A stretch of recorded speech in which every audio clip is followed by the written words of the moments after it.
Hey folks, Jamie Houston here from DUKE Banjo Ukuleles.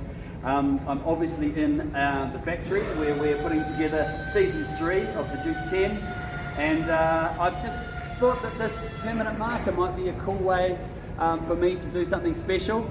I'm going to choose 10 of these finished DUKE10s here, and I'm going to sign my name inside them. And you might be lucky enough to get one with my signature inside. So let's have some fun, eh?